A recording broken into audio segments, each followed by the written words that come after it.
From the New York Times, it's The Headlines. I'm Tracy Mumford. Today is Wednesday, October 15th. Here's what we're covering.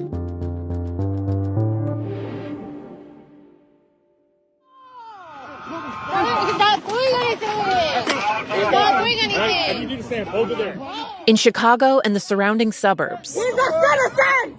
He's a citizen! A crackdown by federal immigration agents has been intensifying. What started with a slow uptick in arrests has escalated rapidly, with agents, sometimes in masks, pulling up to people on sidewalks and detaining them. And the encounters are increasingly turning into open confrontations. I've seen a lot of very aggressive tactics from federal agents who have fired tear gas and pepper balls at not just protesters, but at people on city streets who have formed crowds when they see people being arrested. Julie Bosman is the Chicago bureau chief for The Times. She says just yesterday, ICE agents used tear gas on a crowd, apparently without warning. The scene was so chaotic that even police officers nearby were exposed, with one officer seen rinsing out his eyes with a garden hose. In response to these aggressive tactics from federal agents, I think that regular Chicagoans are really pushing back. They crowd around when agents are making arrests. They organize on Facebook. They try to warn other people. I've heard a lot of, honking horns when agents are spotted on the street. People blowing whistles when they see immigration agents. So things just feel very tense and getting more tense here in Chicago. Julie says that the residents who have been pushing back and even organizing patrols of their own say they're trying to protect their neighbors and that they feel the city didn't need a surge of federal law enforcement. One city council member said, quote, "Chicagoans are just trying to live their life. We're not going to tolerate unconstitutional authoritarianism." Federal authorities originally told local officials that they expected the operation in Chicago to last for 45 days, as they said they needed to find and arrest undocumented immigrants. There now appears to be no set end date.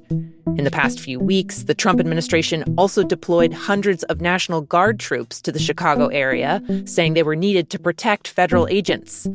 The effort was recently blocked temporarily by a federal judge who accused the Trump administration of misrepresenting the facts on the ground to justify the deployment.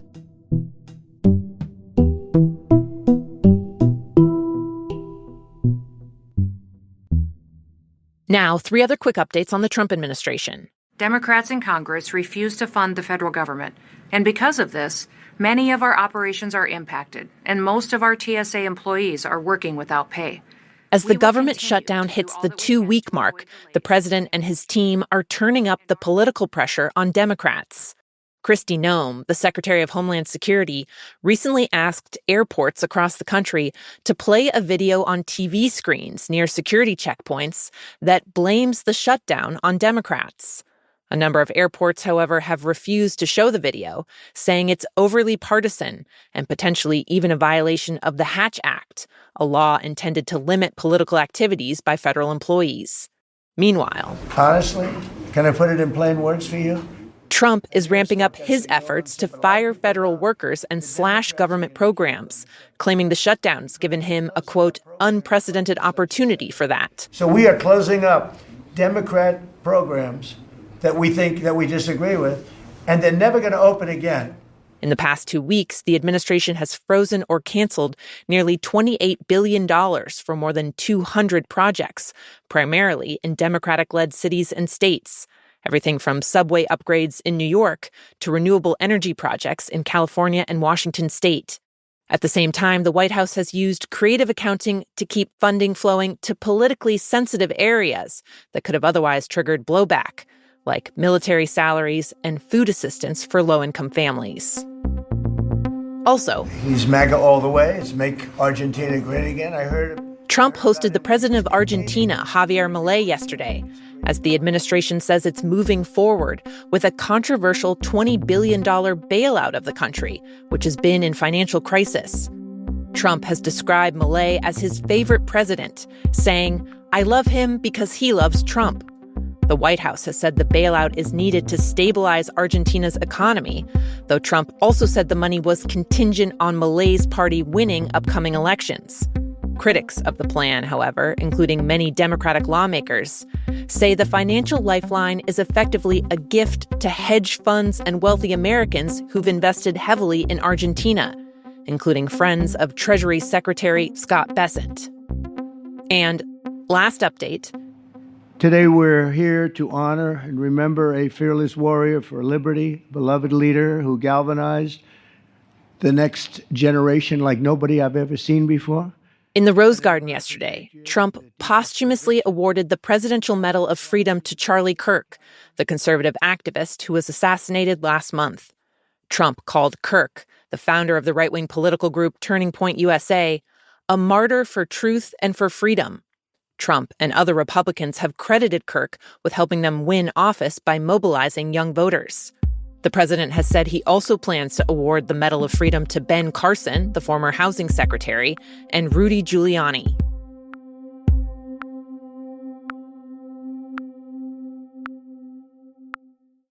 A new report has found that a lot of popular protein supplements, think of the powders and drinks that have popped up everywhere these days, contain levels of lead that could pose health concerns.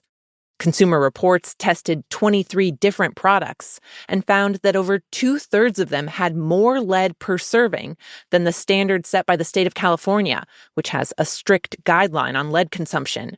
At least a few products had more than 10 times that amount. According to the report, there's no reason to panic. There's no risk of immediate harm from the products, but extended use may be unsafe. Lead is highly toxic and can accumulate in the body over time. Children are at especially high risk for developing developmental delays or even seizures from lead exposure. Health experts not involved with the testing called the results troubling. One said he was, quote, appalled that companies weren't checking their supply chains well enough to avoid these levels of lead contamination. In the U.S., supplements, like protein powder, are not regulated in the same way that food and drugs are.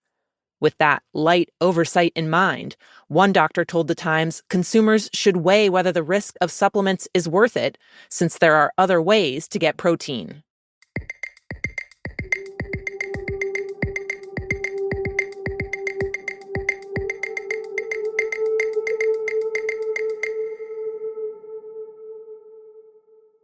And finally, it's a major problem. Criminals riding up on e-bikes and literally nicking devices out of people's hands. And I've just put my phone against my chest. I'm thinking, not me, not at 9 a.m. Like, I'm just letting. In recent years, London has earned a reputation as one of the phone theft capitals of the world. A mobile phone is snatched every 15 minutes in this part of London alone. Social media is flooded with warnings about staying alert. Guys, my phone nearly got stolen today. No, it's actually not funny. Along with surveillance footage of theft after theft on busy streets in broad daylight, the culprits zipping away.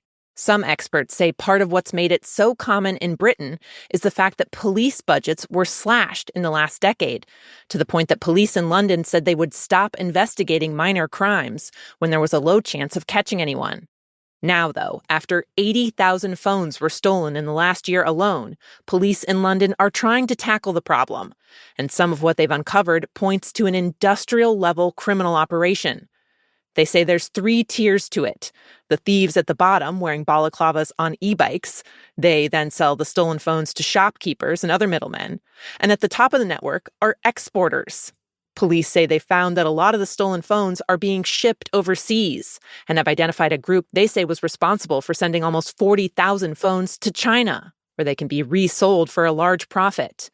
When police arrested 2 men who they say were ringleaders for sending a lot of the phones overseas, they found several phones in their car wrapped in foil, an attempt to try and block the signals from people trying to use the Find My iPhone feature before the thieves could get them out of the country. Police later said that the men had gone to Costco at one point and bought over 1.5 miles of tinfoil. Those are the headlines. Today on The Daily, President Trump's border czar, Tom Homan, was recorded on camera last year accepting $50,000 in cash in an undercover FBI investigation, according to people familiar with the case. The investigation was then closed under Trump, and administration officials have been sidestepping questions about it. My colleague Devlin Barrett walks through what happened. You can listen to that in the New York Times app or wherever you get your podcasts. I'm Tracy Mumford. We'll be back tomorrow.